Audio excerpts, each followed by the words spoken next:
Godwin John ministries வழங்கும் தினம் ஒரு சத்திய வார்த்தை.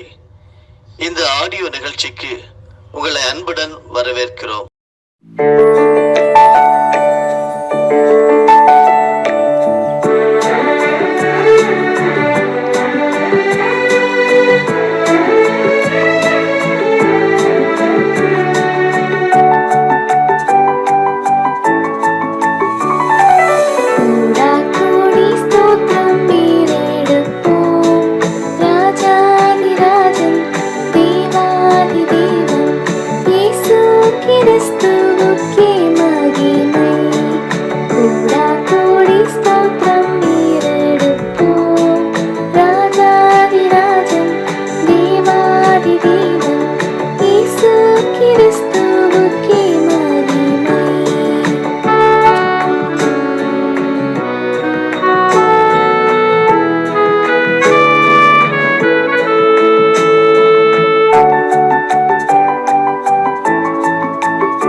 பிதாவாகிய தேவனாலும் கர்த்தராகிய இயேசு கிறிஸ்துவினாலும் உங்களுக்கு கிருபையும் சமாதானமும் பெருக கடவது.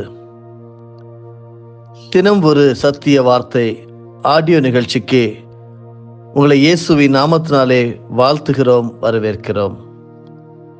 இந்த நாளுக்குரிய தியானத்தின் தலைப்பு நீதியாக எண்ணப்படும் விசுவாசம்.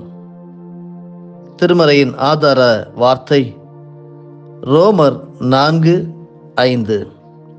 ஒருவன் கிரியை செய்யாமல் பாவியை நீதிமானாக்கிறவனிடத்தில் விசுவாசம் வைக்கிறவனாய் இருந்தால் அவனுடைய விசுவாசமே அவனுக்கு நீதியாக எண்ணப்படும்.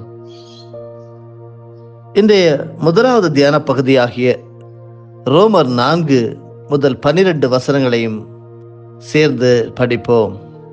அப்படியானால் நம்முடைய தகப்பனாகிய ஆபிரகாம் மாம்சத்தின்படி என்னத்தை கண்டடைந்தான் என்று சொல்லுவோம்? ஆபிரகாம் கிரியைகளினாலே நீதிமானாக்கப்பட்டானாகில் மேன்மை பாராட்ட அவனுக்கு ஏது உண்டு. ஆகிலும் தேவனுக்கு முன்பாக மேன்மை பாராட்ட ஏதுவில்லை. வேத வாக்கியம் என்ன சொல்லுகிறது? ஆபிரகாம் தேவனை விசுவாசித்தான், அது அவனுக்கு நீதியாக எண்ணப்பட்டது என்று சொல்லுகிறது. கிரியை செய்கிறவனுக்கு வருகிற கூலி கிருபை என்று எண்ணப்படாமல் கடன் என்று எண்ணப்படும். ஒருவன் கிரியை செய்யாமல் பாவியை நீதிமான் ஆக்கிறவரிடத்தில் விசுவாசம் வைக்கிறவனாயிருந்தால் அவனுடைய விசுவாசமே அவனுக்கு நீதியாக எண்ணப்படும். அந்தபடி கிரியைகள் இல்லாமல் தேவனாலே நீதிமான் என்று எண்ணப்படுகிற மனுஷனுடைய பாக்கியத்தை காண்பிக்கும் பொருட்டு எவர்களுடைய அக்கிரமங்கள் மன்னிக்கப்பட்டதோ, எவர்களுடைய பாவங்கள் மூடப்பட்டதோ அவர்கள் பாக்கியவான்கள். எவனுடைய பாவத்தை கர்த்தர் எண்ணாதிருக்கிறாரோ அவன் பாக்கியவான் என்று தாவீது சொல்லியிருக்கிறான். இந்த பாக்கியம் விருத்த சேதனம் உள்ளவனுக்கு மாத்திரம் வருமோ, விருத்த சேதனம் இல்லாதவனுக்கும் வருமோ? ஆபிரகாமுக்கு விசுவாசம் நீதியாக எண்ணப்பட்டது என்று சொல்லுகிறோமே, அது எப்பொழுது அவனுக்கு அப்படி எண்ணப்பட்டது?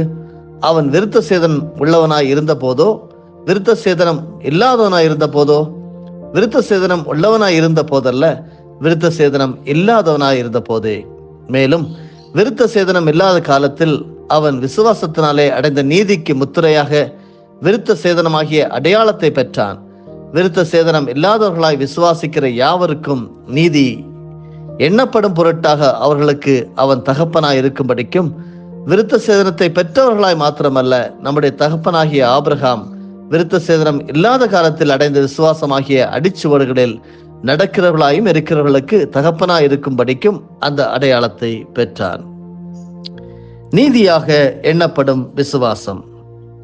எந்த ஒரு மனிதனும் தான் செய்த நன்மையின் நிமித்தம் தேவனுக்கு ஏற்புடையவராக இருக்கிறார் என்றால் அதை குறித்து பெருமை பாராட்டிக் கொள்ளலாம். அதுபோல ஒருவர் செய்யும் வேலைக்கான கூலியும் நன்கொடையாக கருதப்படுவது இல்லை. அது அவரின் உரிமை. தனது செயல் மீது நம்பிக்கை இல்லாதோரையும் தமக்கு ஏற்புடையோர் என கருதுகிறார். ஆபிரகாம் ஆண்டவரை விசுவாசித்தார். அது அவருக்கு நீதியாக கருதினார் ஆண்டவர். பவுல் தீத்துவுக்கு கூறும்போது, கிருபையினால் நாம் நீதிமான்கள் ஆக்கப்பட்டு நிறைவாழ்வு உண்டாகும் என்ற நம்பிக்கை ஈவாக தரப்பட்டிருப்பதாக கூறுகிறார் தீத்து 3:6. தேவனுடைய நீதி என்பது ஆண்டவரின் இரக்கம் வழியாக கிடைப்பது. இயேசு கிறிஸ்து நமக்கு அருளிய மீட்பு நம்மை நீதிமானாக மாற்றுகிறது. ஒருவர் எந்த எதிர்பார்ப்பும் இல்லாமல் ஆண்டவரிடம் விசுவாசம் கொள்கிறார் என்றால் அது அவருக்கு நீதியாக எண்ணப்படும். நமக்காக இயேசு கிறிஸ்து தியாகமானார் என்பதை விசுவாசித்தால் அதுதான் தேவ நீதி.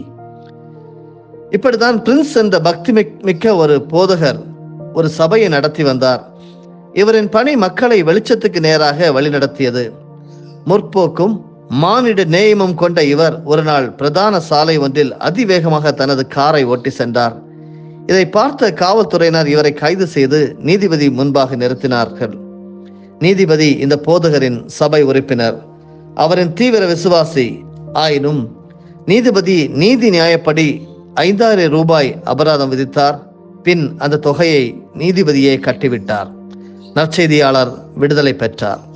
அருமையானவர்களே, இதே போல நாம் சில நேரங்களில் தவறு செய்கிறவர்களாக இருந்தாலும் ஆண்டவரில் இரக்கம் உறவின் அடிப்படையில் இறை நீதியை வெளிப்படுத்துவார் என்ற நம்பிக்கையுடன் வாழ்ந்து இறை நீதியை நீங்களும் நானும் வெளிப்படுத்துவர்களாக வாழுவோம்.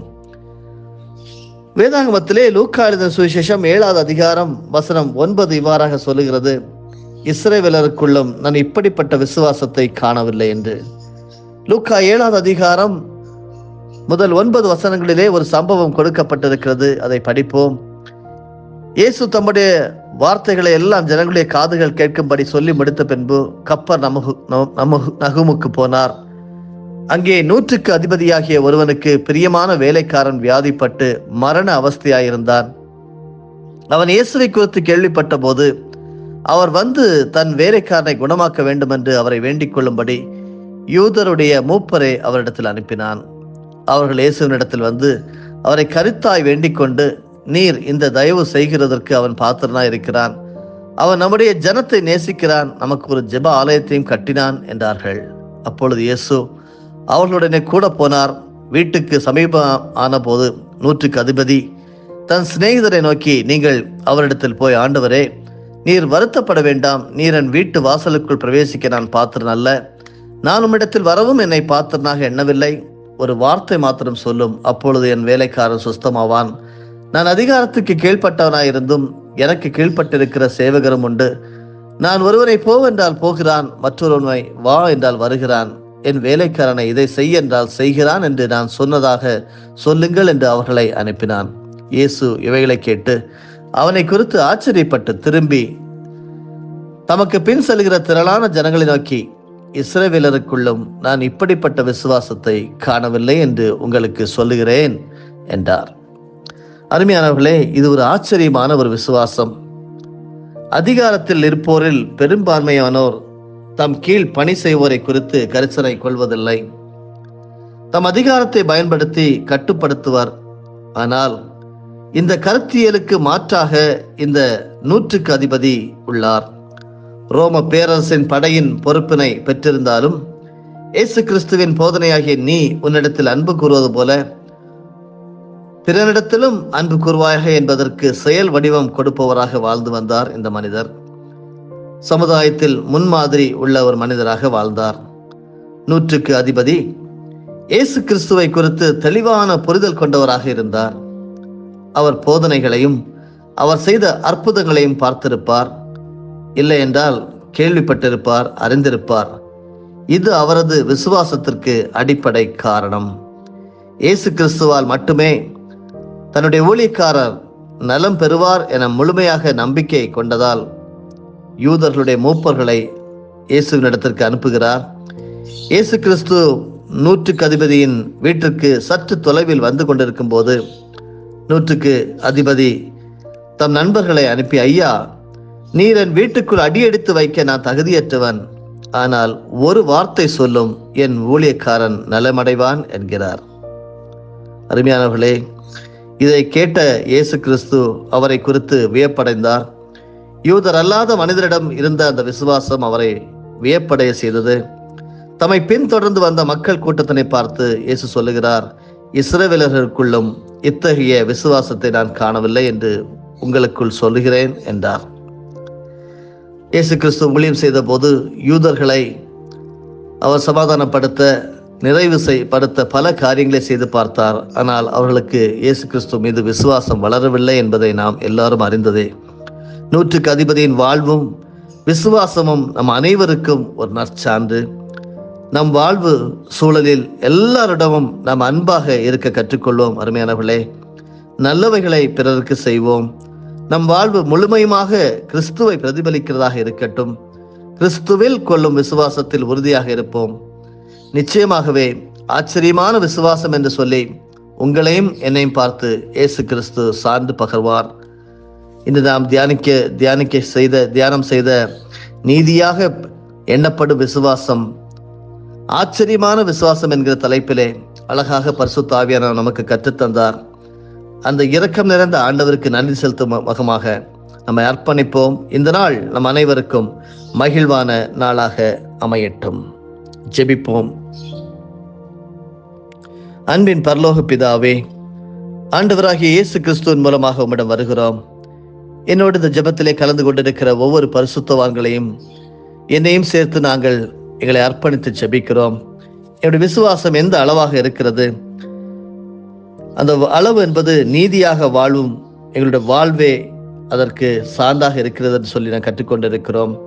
நீங்க சொன்னது போல ஆண்டவரே, 100க்கு அதிபதியினுடைய விசுவாசத்தை பார்த்து, இஸ்ரவேலருக்குள்ளும் நான் இப்படிப்பட்ட விசுவாசத்தை காணவில்லை என்று சொல்லி ஜனங்களை பார்த்து சொன்னீர்.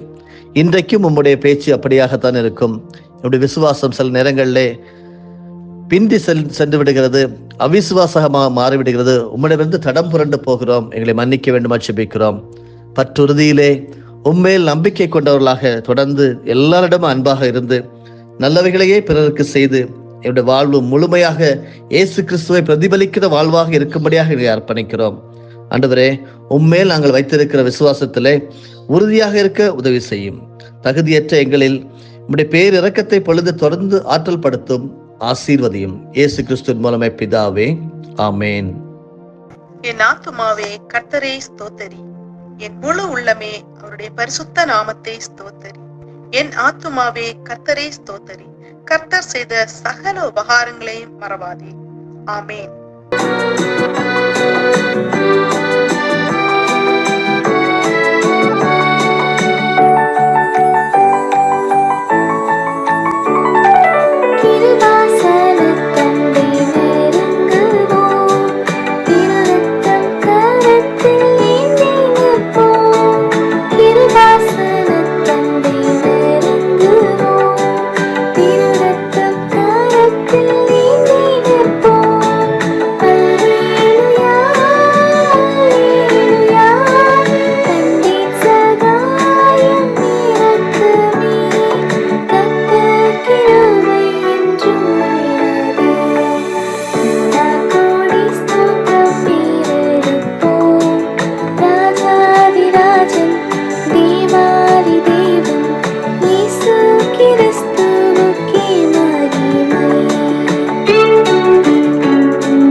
ஆண்டவராகிய இயேசு கிறிஸ்துவின் மூலமாக உங்களை நாங்கள் மனமாற ஆசீர்வதிக்கிறோம்.